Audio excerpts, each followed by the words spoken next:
नमस्कार दर्शक बंधु, आज आम सत्यपथरे शुणा दुखी राजा प्रजा को कौन सुख दे पारे। ना आज्ञा जो राजा दुखर थी सी कदा प्रजा भलसे रखिपर निश्चित दुखर थिले आज्ञा भी शासक जदि सुशासक होता प्रजा खुशी रख। अच्छा, दी जनकर अपोजिट कथा आसला। जड़े कहले दुखरे जदि राजा से प्रजा को सुखरे रखिपर ना। आउ जड़े कहते जदि तांको जीवन में दुख अच्छी किंतु जदि शासक ठीक सुशासक तो से भलरे रखिपर। दर्शक बंधु, आपणकर मत कौन? सतरे कौन राजा दुखी थिले चल पारनी ना राजा दुख सरिले भी प्रजा को भलरे चल पार? कौन अच्छी कथा? दर्शक बंधु, राजा होची टोटाल प्रजा मानकर पिता कहले चले। जेमिति समस्त भगवान अच्छा मर्त्यपुरर आम समस्त भावती राजा होचंदी से भली समस्तंकर पालनकर्ता बा पोषककर्ता। किंतु सेमिति राजा जदि दुखी थाए किए कहले ये कथा कहीं कहले कौ परिप्रेक्षी कहले आज निश्चित शुणा। ता पूर्व आसतु दुबार भगवान का नाम संकीर्तन करवा। हरि भज हरि भज हरि भज भाई रे, हरि नाम भजुथिले मुक्ति मिलई रे। हरि भज हरि भज हरि भज भाई रे, हरि नाम भजुथिले मुक्ति मिलई रे। सत्य पथे चाली सत कर्म करी बाल्य कालु धर्म कल मानव जीवन सफल होइब पुनर्जन्म ताकु मिले। मन पुनर्जन्म ताकु मिले। हरि नाम भजुथिले हरि नाम भजुथिले तारी जीव तुई रे। हरि भज हरि भज हरि भज हरि भज हरि भज भाई रे, हरि नाम भजुथिले मुक्ति मिलई रे। हरि भज हरि भज हरि भज भाई रे, हरि नाम भजुथिले मुक्ति मिलई रे।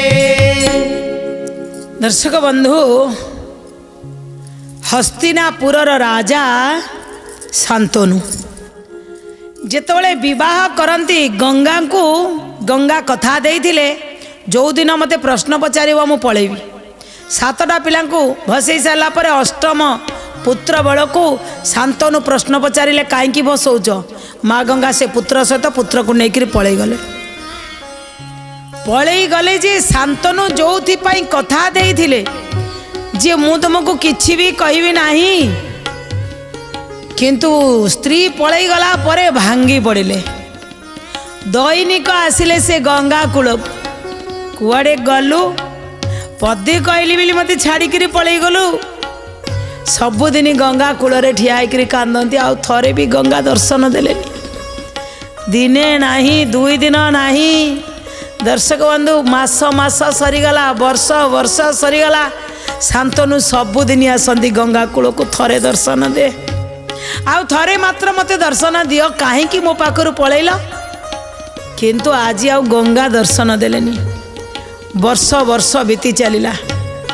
जिते 15-16 वर्ष पलैला शांतनुकर मन भितर व्याकुलता बहुत बढ़िला। पदे कहीदेली बोली चलीगला एका करिकिरी मते। यही समय भितर दिने शांतनु शिकार आशरे जाऊ जाऊ आज जमुना घाट को पलैच। जमुना घाट रे गोटे सुंदरी तरुणी की देखिले। पूरा तार रूप यौवन रे सेठी मध्य विमोहित हेले राजा।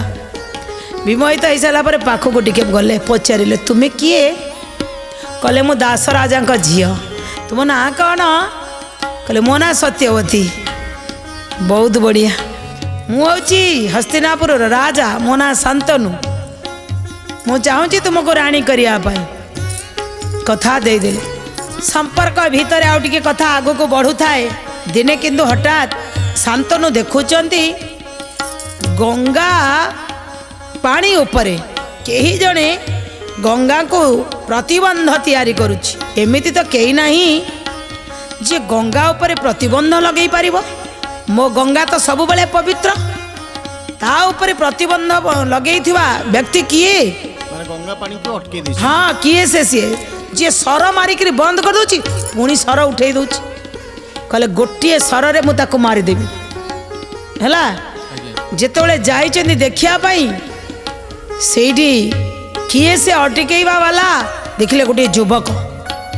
से युवक को देखि सारिला परे कहले तुम्हें कौन पाई एभली सर मारिकी गंगा पानी की माने अवरोध कर दौच? माँ गंगा से दिन पुनर्वार देखा देला, आसीगले शांतनु को पाखक कहले हे आर्यपुत्र ये हूँ आम दुई जनकर पुत्र देवव्रत। जो पुत्र को मु नहीं जाइथिली कही ठीक समय फेरई देवी, ये हूँ आम दुई जनकर पुत्र।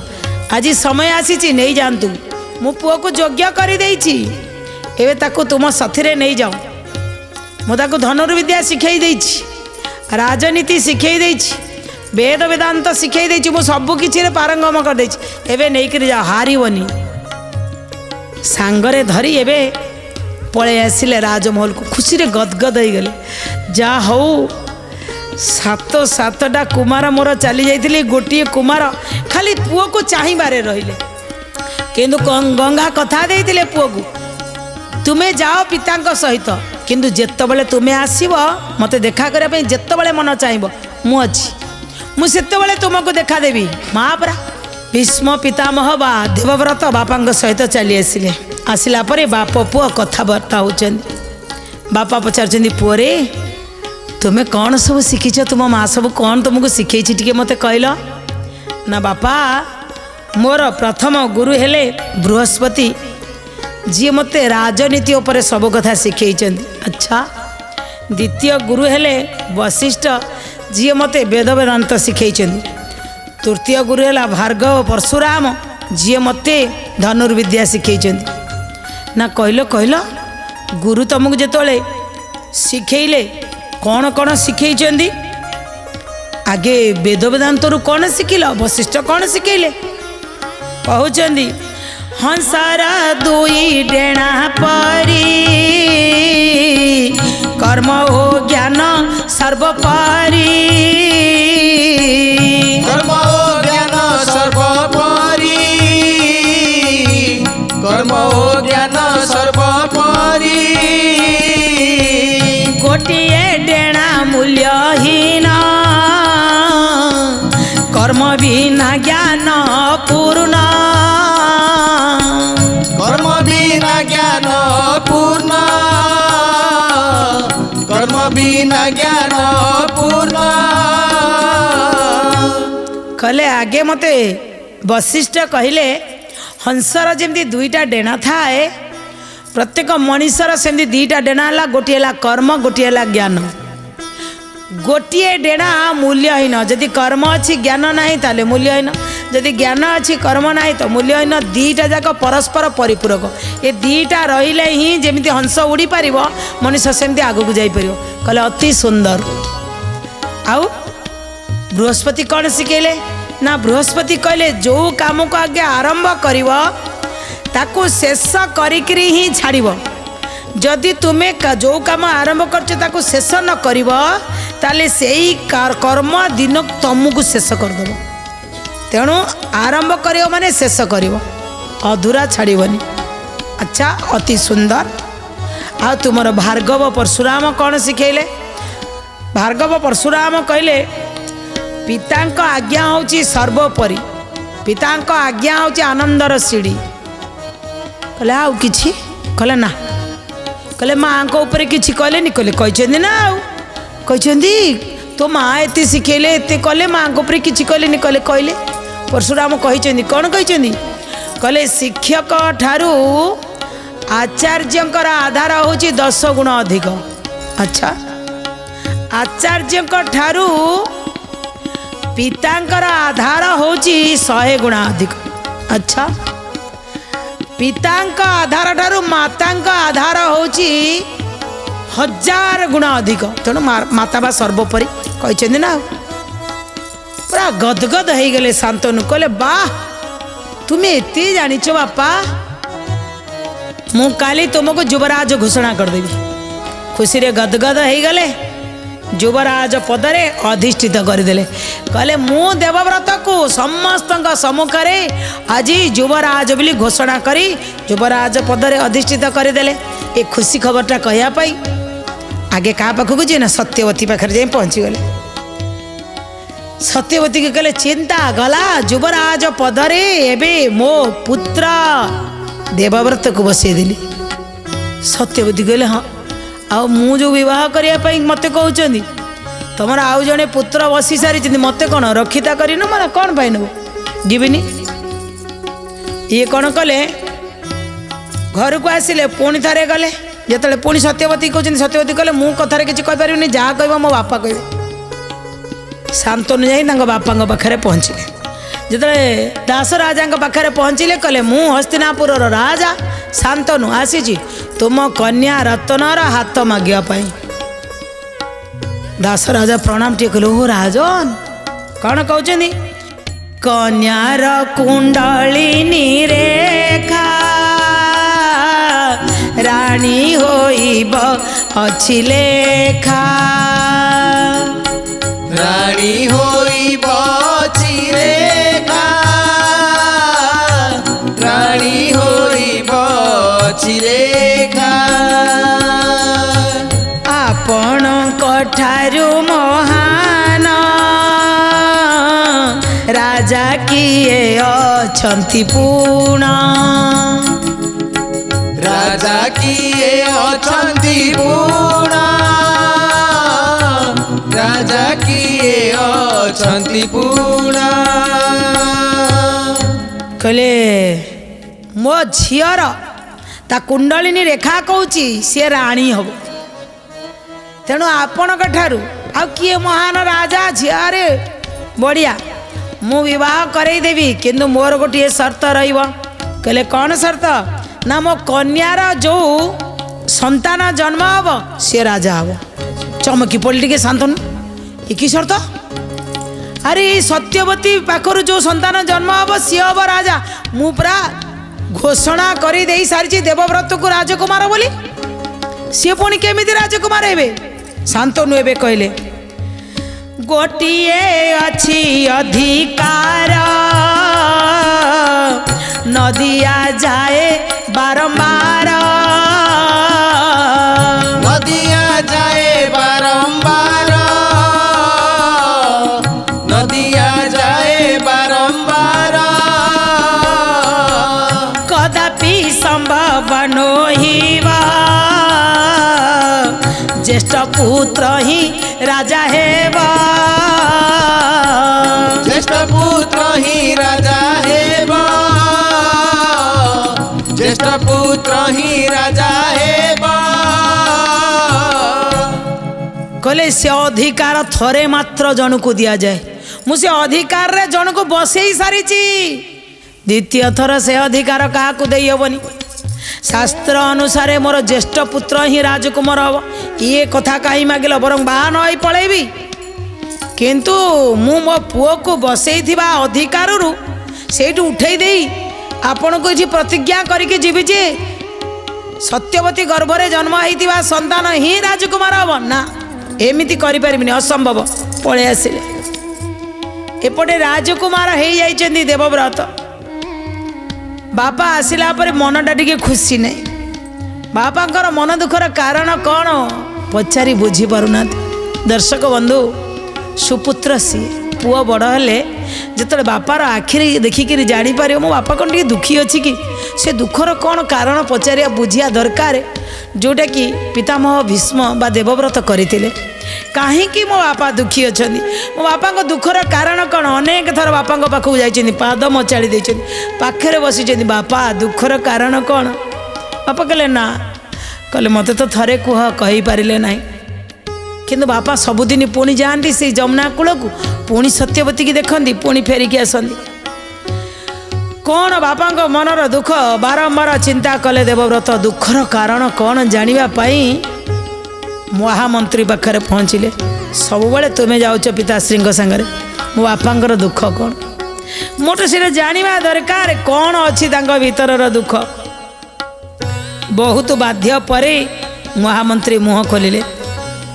सत्यवती की विवाह करने तुम बापा चाहती कहले विवाह कलेनी ना से तो असुविधा हो कहले ठीक अच्छी एवं मुझी चलिए देवव्रत जाई आगे सत्यवती पाखे पहुँची गले सत्यवती किछि न कही आगे बापा पाखक पठेले कहले मो पिता जहाँ कहे ताहा ही हम जेतोले जाई देवव्रत पहुँची गले दास राजा पाखरे कहले मु गोटे कथा कहूँ मोर पिता शांतनु महाराज चाहती आपणकर पुत्री की घर को नवापाई महाराणी करी आपण कहीं मना करुचंदी कहले यही मना करुच्ची मो पुत्री के दबारे मोर कौन असुविधा नहीं मो पुत्री गर्भरे जन्म हवा संतान ही राजकुमार हेबे कहले हाँ हेबे कहले तुम बापा परा कहले तुमको बसई सारी कही से जगह द्वितीय आसन क्या दे पारे कहले मुझे चाहिए मो बापा मत दे देछि हेड़ा मोर मु चाहिए देदेवी किसी असुविधा नहीं सी ही राजा असुविधा कौन अच्छी ना तुम्हें सीना कही दौच तुम उपरे तुमर अधिकार अच्छी दास राजा कहते हेले काली सकाଳେ तुम्हें विवाह कर तुमर संतान मान तुम अधिकार के से माने जिद न छाड़े एबे तो तुम्हें अछ तुम संतान मान कहे आमे हबु आमे राजकुमार हबु कि आमे राजा हबु तो से तुम्हें कौन कर देखो दर्शक बंधु पितामह भीष्म को परशुराम कहते पिता ही होचंदी सबुठारु सर्वोत्तम सर्वोपरि पिता सी होचंदी आनंदर सीढ़ी आज देवव्रत से ठिया होकर सांगे सांगे प्रतिज्ञा करदे मु गंगा पुत्र आज प्रतिज्ञा करुची जीवन रे केबे विवाह करिवि नहीं ब्रह्मचर्य पालन करिवार व्रत नहीं गले संकल्प करदेले तांका संकल्प रे पूरा थरी उठिला धरा भीष्म प्रतिज्ञा कहला से दास राजा को प्रतिज्ञा करी कहीदेले जे मो विवाह करी ना कि मोर संतान हम ना कि मुझे विवाह कले संतान हम संतान हेले से बसापी जिद कर सला तो विवाह करी ना आज ठार मो प्रतिज्ञा रहा भीष्म प्रतिज्ञा एवं राजी तो पठाओ माँ को लेकिन जीवी एवं माँ को धरिकी आसिले शांतनु मन दुखरे अच्छा शांतनु जितेबले देखीदेले आणिक आसुच्च जितेबले सत्यवती की सत्यवती बाट सारा भावुं भूलीगला कि एमती कहवाटा ठीक नथिला बोधे तांको जीवनर ये हूँ मुझे विवाह कर पुत्र आ ये पुत्र विवाह करनी बोली संकल्प नहीं गला राजगादी छाड़ीदेवार संकल्प नहीं गला एमती वीरपुरुष क्वचित लोक था बाटरे कहले अटकाओ टिके रथटा टिके अटकाओ अटकैले रथ कहले बाबा टिके तलू ओह्लाओ तलू ओह्लैला कहले मु घर को पहुँचला तुम पिताश्री की विवाह कर सारापर मु तुम माँ हो ना एबी तो तुम्हें मोर माँ एबी भी तो मो माँ कर घर को नौ कहले ता पूर्वर मोर गोटे शर्त कौन शर्त ना तुम पाद धूली टिके कहले ना माँ सब बड़े माँ केबे ना तम भली महत पुरुषंकर पाद धूली टिके दरकार कहले माँ मु जितेबाला तुमको घर आनिली माँ भाविकी आनी तुम्हें मोर माँ हो सारीच माँ के पुअर पाद धरेनी चल बस पुणी धरिकी घर को आसी पहुँची गले बापा कहले कौन बापा घटना घटिला केमिति तू पुणी ताकू नहीं आसिलु मु मना करके आसी से मते राजगादी मागुले राजकुमार हाँपाई कहले संतान कहले मु देदेली मो गादीटा को मु देदेली मु सारा जीवन विवाह करी ना बोली प्रतिज्ञा करी आसी सेठी बापा किछि कहया पूर्वर पुओ को कौन कहले पुत्रार प्रतिज्ञा को देखी पिता हृदय हेला दुखी पिता हृदय हेला दुखी पिता हृदय हेला दुखी इच्छा मृत्युर बर देले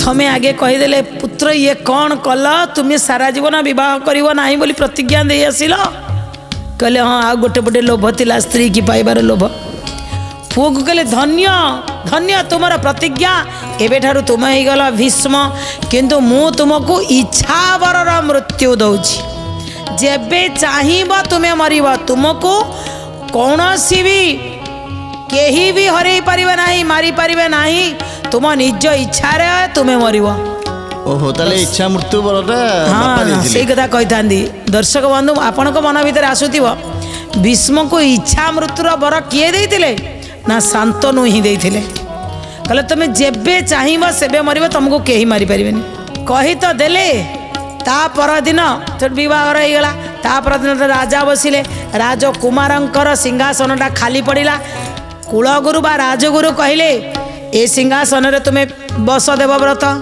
कहले ना सिंहासन रे उत्तराधिकारी जी आसवे सी बसवे कहले कहीं किए देला ये अधिकार ए राजार कौन अधिकार अच्छी सिंहासन क्या दब ये राजा करने प्रजा मैंने चाहती राजा कौन निज इच्छा अनुसार सिंहासन क्या देदेवे कहले ये राजांकर नुह ये राजांकर कथा नुह कहले आ किए कही ना मु कही ना तुम्हें किए कहीं भली कथा नेल ये भली गोटे पदक्षेप नवा पूर्वर थे भाविलनी कौन पाई नेल ना ये नेली कौन सी दुखी राजा केवे प्रजा को सुख दे पारे नाही मो पिता सबु बेले दुखी रहिले राजा यदि दुखी हम प्रजा को कौन सुख दब दुखी राजा केवे सुख दे पारिव नाही कही मो जीवन रे सर्वस्व को देदेली आउ मु से पदवी छाड़देली बास जी आसब उत्तराधिकारी सी बसब कुलगुरु कहले वर्तमान सुख पाई जो भविष्य अंधकार भितर अच्छी